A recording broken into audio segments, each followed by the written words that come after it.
Good afternoon, dear friends. Today we are discussing about Dr. B.R.Ambedkar. This is 10th standard 4th chapter. Yesterday videos already we discussed about the beginning matters of Dr. B.R.Ambedkar in this chapter. What is the early reading life and what is the USA experience, and three newspapers are Baiskruta Bharata, Samata and Mokanayaka. And then Dr. B.R. Ambedkar elected Bombay Assembly under the Indian Government Act 1935. These all are matter we are discussing briefly and explainedly in yesterday videos. Now we are discussing remaining and forward matter, like soon the Constituent Assembly of India afforded Dr. Ambedkar the opportunity to give the most notable and permanent shape to his social philosophy and to his undying faith in the dignity of human beings. Bharat ಸ್ವತಂತ್ರವಾಗುವಂತಹ ಅಂಚಿನಲ್ಲಿ, ಬ್ರಿಟಿಷರು ಭಾರತದಿಂದ ತೊಲಗುವಂಥ ಅಂಚಿನಲ್ಲಿ 1996ರ ಕಾಲಾವಧಿಯಲ್ಲಿ constituent assembly ಸಂವಿಧಾನ ರಚನಾ ಸಭೆ ಎನ್ನುವುದು ಭಾರತದಲ್ಲಿ ರಚನೆಯಾಗುತ್ತೆ. Doctor B.R. Ambedkar ಅಲ್ಲಿರುವಂತಹ ಈ ಹ್ಯುಮ್ಯಾನಿಟಿಯನ್ನು, ಮಾನವತಾವಾದವನ್ನು ಮತ್ತು ಅವರಲ್ಲಿರುವಂತಹ ಈ ಸೋಷಿಯಲ್ ಅವೇರ್ನೆಸ್, ಸಾಮಾಜಿಕ ಕಳಕಳಿಯನ್ನು ನೋಡಿ ಈ ಸಂವಿಧಾನ ರಚನಾ ಸಮಿತಿ ಕಾನ್ಸ್ಟಿಟ್ಯೂಯೆಂಟ್ ಅಸೆಂಬ್ಲಿ ಆಫರ್ಡ್ ಮಾಡುತ್ತೆ, give a great opportunity to prepare the constitution. Baba Saheb was not in the Congress, but it must be said to the credit of the foresighted and objective leadership of the Indian National Congress that it requested Dr. Ambedkar to serve on the drafting committee of the Constituent Assembly and made him its chairman. Dear, first you should concentrate one thing. Dr. B.R. Ambedkar is a national leader, but he was not a Congress member. He was not a National Congress Committee member. But it must be said to the credit of the farsighted and objective leadership. ಅಂದರೆ ಆಗಿನ ಕಾಲದಲ್ಲಿರುವಂತಹ ಈ ರಾಷ್ಟ್ರೀಯ ಕಾಂಗ್ರೆಸ್ ಸಮಿತಿಯ ನಾಯಕರುಗಳು ಒಳ್ಳೆ ಉದಾರಿಗಳಾಗಿರ್ತಾರೆ ಮತ್ತು ವಸ್ತುನಿಷ್ಠವಾದಂತಹ ಸತ್ಯಪರರಾಗಿರ್ತಾರೆ. ಆದ್ದರಿಂದ doctor B.R. Ambedkar ಅವರನ್ನು ಇಲ್ಲಿ ಸಂವಿಧಾನ ರಚನಾ ಸಮಿತಿಯಲ್ಲಿರುವಂತಹ ಡ್ರಾಫ್ಟಿಂಗ್ ಕಮಿಟಿಯ ಅಧ್ಯಕ್ಷರನ್ನಾಗಿ ನೇಮಿಸುವಂತಹ ಕೆಲಸವನ್ನು ಮಾಡ್ತಾರೆ. ಅಂದರೆ ಅವರಲ್ಲಿರುವಂತಹ ಒಂದು ಪಾಂಡಿತ್ಯವನ್ನು ಮನಗಂಡು ಅವರು ನಿಷ್ಪಕ್ಷಪಾತದಿಂದ, ಆತ ಅಂದರೆ ಅಂಬೇಡ್ಕರ್ ಕಾಂಗ್ರೆಸ್ ಸಮಿತಿಯ ಸದಸ್ಯನಾಗಿರದೇ ಇದ್ದರೂ ಕೂಡ ಆತನನ್ನು ಡ್ರಾಫ್ಟಿಂಗ್ ಕಮಿಟಿಯ ಮೆಂಬರನ್ನಾಗಿ ನೇಮಕ ಮಾಡ್ತಾ ಇದ್ದಾರೆ. As chairman of the drafting committee, Dr. Ambedkar anticipated every conceivable requirement of the new polity, drawing for the examples and experience of the other nations and the distinctive needs of our own society. He raised brick by brick the magnificent edifice which now stands as the fundamental rights in the Constitution of India. ಈ doctor B.R. Ambedkar ಅವರು ಈ drafting committee ಅಂದರೆ curd ಸಮಿತಿಯ ಅಧ್ಯಕ್ಷರಾಗಿದ್ದುಕೊಂಡು ಅವರು ಹೊಸ ರೀತಿಯ ರಾಜಕೀಯ ವಿಚಾರಗಳನ್ನು ಹೊಂದಿರ್ತಾರೆ. ಜೊತೆಗೆ ಅವರಿಗೆ ಬೇಕಾದಂತಹ ಸಂವಿಧಾನವನ್ನು ಈ ಭಾರತದ ಸಂಸ್ಕೃತಿಯ ನೆಲೆಗಟ್ಟಿನ ಮೇಲೆ ರಚನೆ ಮಾಡಬೇಕಾದ್ರೆ ಅವರಿಗೆ ಬೇಕಾದಂಥ ರಿಕ್ವೈರ್ಮೆಂಟ್, ಅವಶ್ಯಕತೆಗಳನ್ನು, ಕನ್ಸ್ಯೂವೇಬಲ್ ವಿಚಾರಗಳನ್ನು ಮತ್ತು ಆ್ಯಂಟಿಸಿಪೇಟೆಡ್ ಅಂದರೆ ದೂರದೃಷ್ಟಿಯನ್ನು ಅವರು ಈ ಬೇರೆ ದೇಶದ ಅಥವಾ ಬೇರೆ ರಾಜಕೀಯದ ಒಂದು ಅನುಭವದ ಮೂಲಕ ಪಡ್ಕೊಳ್ತಾರೆ. Experience of the nations, other ಅಂದರೆ drawing from the examples of experience of the other nations, ಅಂದರೆ ಬೇರೆ ರಾಷ್ಟ್ರದಲ್ಲಿರುವಂತಹ ವಿಚಾರಗಳನ್ನು, ಸಂವಿಧಾನದ ವಿಚಾರಗಳನ್ನು ಡಿಸ್ಟಿಂಕ್ಟಿವ್ ವಿಶಿಷ್ಟವಾದಂತಹ, ವಿಶೇಷವಾಗಿ ಅವರ್ ಓನ್ ಸೊಸೈಟಿ ನಮ್ಮ ಸಮಾಜಕ್ಕೆ ಪೂರಕವಾದಂತಹ ವಿಚಾರಗಳನ್ನು ಎತ್ತಿಕೊಳ್ಳುವಂಥ ಕೆಲಸವನ್ನು ಮಾಡ್ತಾರೆ. ಈ ರೈಸ್ಡ್ ಬ್ರೈಕ್ ಬೈ ಬ್ರೈಕ್ ಅಂದರೆ ಹಂತ ಹಂತವಾಗಿ ಆ ವಿಚಾರಗಳನ್ನು ನಮ್ಮ ದೇಶದ ಸಂವಿಧಾನದಲ್ಲಿಯೂ ಕೂಡ ಕೂಡಿಸಿಕೊಳ್ಳುವಂಥ ಕೆಲಸ ಮಾಡ್ತಾರೆ. ದ ಮ್ಯಾಗ್ನಿಫಿಸೆಂಟ್ ಎಡಿಫಸ್ ಅಂದರೆ ಎಡಿಫೈಸ್ ಅಂತಂದರೆ ಶಾಸನ, ಸಣ್ಣದು ಅಂದರೆ ಮಹತ್ವ, ಮ್ಯಾಗ್ನಿಫಿಸೆಂಟ್ ಮಹತ್ವ, ಶ್ರೇಷ್ಠವಾದಂತಹ ಸಂವಿಧಾನವನ್ನು ಎತ್ತಿ ಕಟ್ಟುವಂತಹ ಕೆಲಸ ಮಾಡ್ತಾರೆ. ಅದರಲ್ಲಿ ಒಂದು ಉದಾಹರಣೆ ಅಂತಂದರೆ fundamental rights. There were of course other luminaries on the committee like Alladi Krishnaswamy Iyer, K.M. Munshi and N. Gopalaswamy Iyengar, who also made vital contributions to the process of constitution making. ಈ ಅಂಬೇಡ್ಕರ್ ಅವರ ಜೊತೆಯಲ್ಲಿ ಇನ್ನೂ drafting ಕಮಿಟಿಯಲ್ಲಿ 6 ಜನ ಸದಸ್ಯರಿರ್ತಾರೆ. ಅಂಬೇಡ್ಕರ್ ಅವರನ್ನು ಒಳಗೊಂಡು ಈ drafting committee 29 August 1947ನಲ್ಲಿ construct ಆಗುತ್ತೆ. ಆ ಕನ್ಸ್ಟ್ರಕ್ಷನ್, ಆ ಡ್ರಾಫ್ಟಿಂಗ್ ಕಮಿಟಿಯಲ್ಲಿ ಅಂಬೇಡ್ಕರ್ ಚೇರ್ಮನ್ ಆದರೆ ಆತನ್ನು ಹೊರತುಪಡಿಸಿ 6 ಜನ ಸದಸ್ಯರಿರ್ತಾರೆ. ಅವರಲ್ಲಿ ಪ್ರಮುಖವಾಗಿ ತಮ್ಮದೇ ಆದಂಥ ಕಾಂಟ್ರಿಬ್ಯೂಷನನ್ನು ಕಾನ್ಸ್ಟಿಟ್ಯೂಷನ್ ಮೇಕಿಂಗಿಗೆ ಕೊಟ್ಟವರು ಅಂದರೆ ಅಲ್ಲಾಡಿ ಕೃಷ್ಣಸ್ವಾಮಿ ಅಯ್ಯರ್, K.M. ಮುನ್ಸಿ ಮತ್ತು N. ಗೋಪಾಲಸ್ವಾಮಿ ಅಯ್ಯಂಗಾರ್. ಹೂ ಆಲ್ಸೋ ಮೇಡ್ ವೈಟಲ್ ಅಂದರೆ ಪ್ರಮುಖ ಕಾಂಟ್ರಿಬ್ಯೂಷನ್ಸ್, ಕೊಡುಗೆ ಯಾವುದಕ್ಕಾಗಿ ಕೊಟ್ಟರು?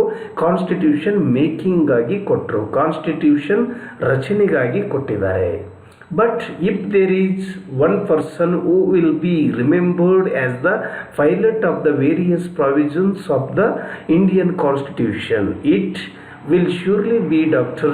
B.R.Ambedkar. He devolved on Dr. Ambedkar to explain the meaning and scope of the different provisions of the draft constitution to the Assembly. Dr. Ambedkar.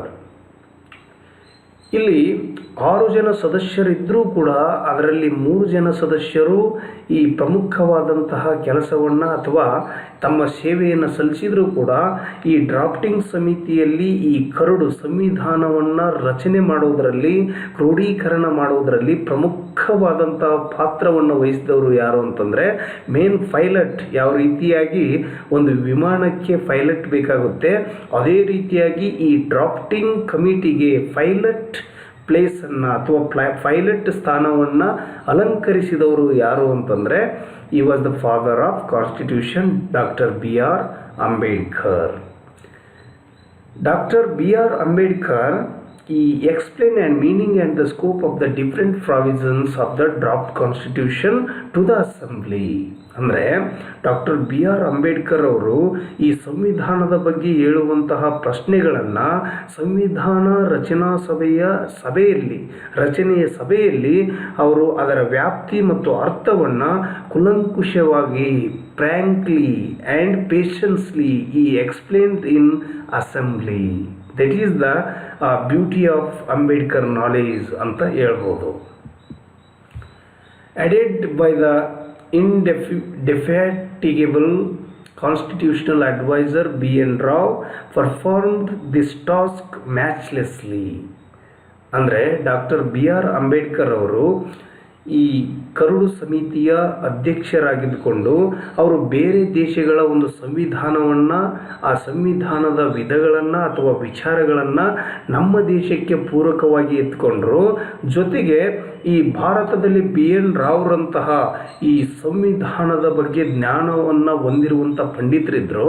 ಅಂಥವರ ಒಂದು ಈ ಇಂಡೆಫಿಟೇಜಬಲ್ ಅಂದರೆ ಈತ ಅಸಾಧಾರಣವಾದಂತಹ ವ್ಯಕ್ತಿ ಎಂದು ಹೇಳ್ಬೋದು. ಈತನಿಂದ ಈ ಸಂವಿಧಾನದ ಬಗ್ಗೆ ಕೆಲವೊಂದು ಅಡ್ವೈಸ್ಗಳನ್ನು ತೆಗೆದುಕೊಳ್ಳುವಂಥ ಕೆಲಸ ಮಾಡ್ತಾರೆ. Dr. Ambedkar had a clear presentation of the mutuality of the three pillars of the state, the legislature, executive, the judiciary. He realized that the jurisdiction of each should be clear and untrammeled. At the same time, he had a sense of the importance of the rule of citizens. Dr. Ambedkar ಅವರು ಈ perception ಅಂದರೆ ಸಾಮರ್ಥ್ಯವನ್ನು, ಅಧಿಕಾರವನ್ನು ಈ ಒಳಗಡೆ ಅಂದರೆ ಆಡಳಿತದ ಒಳಗಡೆ 3 ಅಂಗಗಳು ಬರ್ತವೆ. Those are the 3 pillars of the state. ಅವು ಈ ದೇಶದ ಆಡಳಿತವನ್ನು ಮಾಡೋದರಲ್ಲಿ ಪ್ರಮುಖವಾದಂತಹ ಪಾತ್ರವನ್ನು ವಹಿಸ್ತಾ ಇದ್ದಾವೆ. ಅವುಗಳ ಒಂದು ಅಧಿಕಾರವನ್ನು ಸಮಾನಾಂತರವಾಗಿ ನೋಡಿಕೊಳ್ಳುವಂಥ ಕೆಲಸ ಮಾಡಿದ್ದಾರೆ. ಅವು ಯಾವುವು ಅಂದರೆ ಲೆಜಿಸ್ಲೇಚರ್ ಶಾಸಕಾಂಗ, ಎಕ್ಸಿಕ್ಯೂಟಿವ್ ಕಾರ್ಯಾಂಗ, ಜುಡಿಷಿಯರಿ ನ್ಯಾಯಾಂಗ. ಈ ರಿಯಲೈಸ್ಡ್ ದಟ್ ದ ಜುರಿಸ್ಡಿಕ್ಷನ್ ಇವುಗಳ ನ್ಯಾಯವ್ಯಾಪ್ತಿಯನ್ನು, ಅಧಿಕಾರದ ಪಾರದರ್ಶಕತೆಯನ್ನು ಕ್ಲಿಯರ್ ಆಗಿ ಒಂದು ಪ್ರಸ್ತಾಪ ಮಾಡುವಂಥ ಕೆಲಸವನ್ನು ಮಾಡ್ತಾರೆ. ಇನ್ನು ಅನ್ಟ್ರಾಮೆಲ್ಡ್ ಅಂತಂದರೆ ನ್ಯಾಯವಾದಂಥ ಅನಿಯಂತ್ರಿತ, ಅಂದರೆ ಒಂದು ಅಂಗವನ್ನು ಇನ್ನೊಂದು ಅಂಗ ದಬ್ಬಾಳಿಕೆಯನ್ನು ಮಾಡದಂತೆ ವ್ಯವಸ್ಥೆ ಮಾಡಿರುವುದನ್ನು ನಾವು ನೋಡ್ತಾ ಇದ್ದೇವೆ. At the same time he had a sense of the importance of the rule of citizens. ಇಲ್ಲಿ 3 ಅಂಗಗಳಲ್ಲಿ ಅಧಿಕಾರವನ್ನು ಹಂಚಿಕೆ ಮಾಡಿದರೂ ಕೂಡ ಅವರು ಈ ನಾಗರಿಕರ ಆಡಳಿತದ ಕಡೆಗೆ, ಈ ನಾಗರಿಕರ ಆಡಳಿತದ ಪರ ಇರುವುದರ ಕಡೆಗೆ ಅವರು ಮರೆಯುವಂಥ ಕೆಲಸವನ್ನು ಮಾಡಲ್ಲ. ಅವರಿಗೆ ತುಂಬ ಮಹತ್ವವನ್ನು ಕೊಡ್ತಾ ಇದ್ದಾರೆ ಎಂದು ಹೇಳ್ಬೋದು. ಇನ್ನು the following observation he made is significant. The constitution is A fundamental document. It is A document which defines the position and power of the 3 organs of the state, the executive, and the judiciary and the legislature. It should define the powers of the executive and the powers of the legislature as against the citizens, as we have done in our chapter dealing with fundamental rights. In fact, the purpose of a constitution is not merely to create the organs of the state but to limit their authority, because if no limitation was imposed upon the authority of the organs, there will be complete tyranny and complete oppression. ಅಂದರೆ doctor Ambedkar ಅವರು ಕೆಲವೊಂದು ಮಹತ್ವದ ವಿಚಾರವನ್ನು ಗುರುತಿಸುವಂಥ ಕೆಲಸ ಮಾಡ್ತಾರೆ. ಇಲ್ಲಿ ಕಾನ್ಸ್ಟಿಟ್ಯೂಷನನ್ನು fundamental document, ಅದು ಮೂಲಭೂತ ಆಧಾರ ಎಂದು ಹೇಳುವಂತಹ ಡಾಕ್ಟರ್ B.R. ಅಂಬೇಡ್ಕರ್ ಅವರು ಅಲ್ಲಿರುವಂತಹ 3 pillars 3 ಅಂಗಗಳಲ್ಲಿ ಅಧಿಕಾರವನ್ನು ಸಮಾನವಾಗಿ ಹಂಚಿಕೆ ಮಾಡುವಂತಹ, ವ್ಯವಸ್ಥಿತವಾಗಿ ಹಂಚಿಕೆ ಮಾಡುವಂತಹ ಕೆಲಸ ಮಾಡ್ತಾರೆ.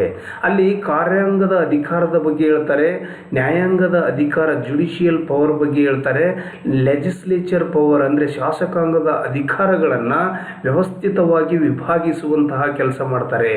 ಮತ್ತು ಏನಾದರೂ ಅವು ಸಿಟಿಜನ್ಸ್ ಅಗೇನೆಸ್ಟ್ ಆಗಿದ್ದರೆ ಅದನ್ನು ಕಂಟ್ರೋಲ್ ಮಾಡುವಂತಹ ಕೆಲಸವನ್ನು ಫಂಡಮೆಂಟಲ್ ರೈಟ್ಸಲ್ಲಿ ಮಾಡ್ತಾರೆ, ಮೂಲಭೂತ ಅಧಿಕಾರಗಳಲ್ಲಿ ಮಾಡ್ತಾರೆ. ಅಂದರೆ ಅಧಿಕಾರವನ್ನು ಕೊಟ್ಟಿರುತ್ತೆ ಈ 3 ಪಿಲ್ಲರ್ಗಳಿಗೆ, ಎಕ್ಸಿಕ್ಯೂಟಿವ್, ಜುಡಿಷರಿ ಆ್ಯಂಡ್ ಲೆಜಿಸ್ಲೇಟಿವ್. ತಮ್ಮಲ್ಲಿರುವಂಥ ಅಧಿಕಾರಗಳನ್ನು ನಾಗರಿಕರನ್ನು ಕಬಳಿಸುವುದಕ್ಕಾಗಿ ಏನಾದರೂ, ದಬ್ಬಾಳಿಕೆ ಮಾಡುವುದಕ್ಕೇನಾದರೂ ಬಳಕೆ ಮಾಡಿಕೊಂಡ್ರೆ ಈ ಫಂಡಮೆಂಟಲ್ ರೈಟ್ಸ್ ಮೂಲಭೂತ ಹಕ್ಕುಗಳಲ್ಲಿ ನಾಗರಿಕರಿಗೆ ರಕ್ಷಣೆ ಒದಗಿಸುವುದನ್ನು ಸಂವಿಧಾನದಲ್ಲಿ ಪ್ರಸ್ತಾಪಿಸಲಾಗಿದೆ. ಇನ್ನು the purpose of constitution is not merely create the organs of the state but to limit their authority.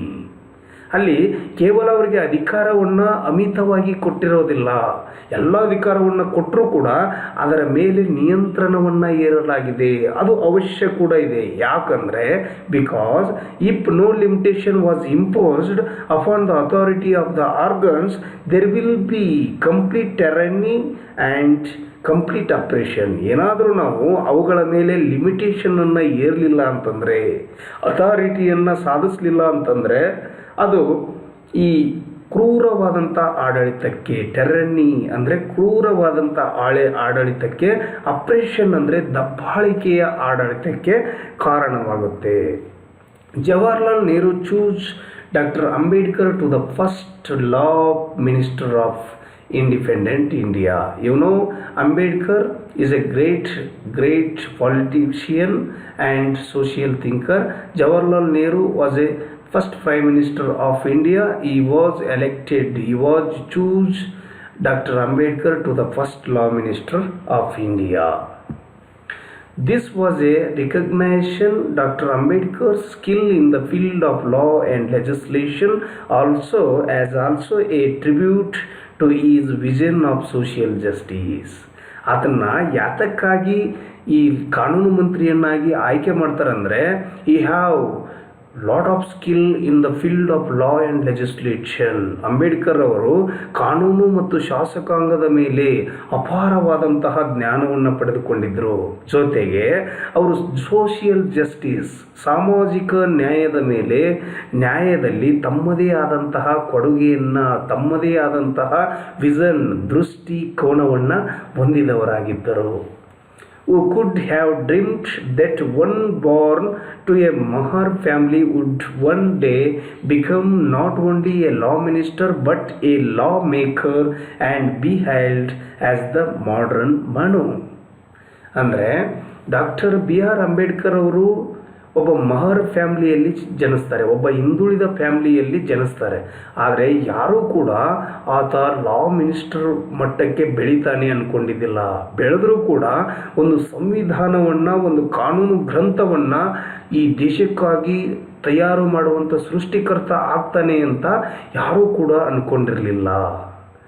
ಅದಕ್ಕೆ ಜೊತೆಗೆ ಆತನ ಸಾಧನೆಯನ್ನು ಮೆಚ್ಚಿ ಮಾಡರ್ನ್ ಮನು ಎನ್ನುವಂತಹ ಒಂದು ಟೈಟಲನ್ನು ಕೂಡ ಕೊಡ್ತಾ ಇದ್ದಾರೆ ಎನ್ನುವುದು ಇಲ್ಲಿ ಬರುವಂಥ ವಿಚಾರ.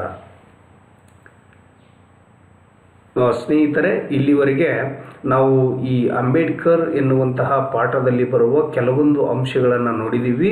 ಇನ್ನೂ ಕೂಡ ಈ ಪಾಠ ಮುಗಿದಿರೋದಿಲ್ಲ. ಮುಂದಿನ ಒಂದು ವಿಡಿಯೋದಲ್ಲಿ ಇದರ ಉಳಿದ ವಿಚಾರಗಳ ಬಗ್ಗೆ ಮುಂದೆ ಬರ್ತಾ ಇದ್ದೀವಿ ಅಂತ ಹೇಳ್ತಾ ಈ ಒಂದು ವಿಡಿಯೋವನ್ನು ಮುಗಿಸ್ತಾ ಇದ್ದೇನೆ. ನಮಸ್ಕಾರ.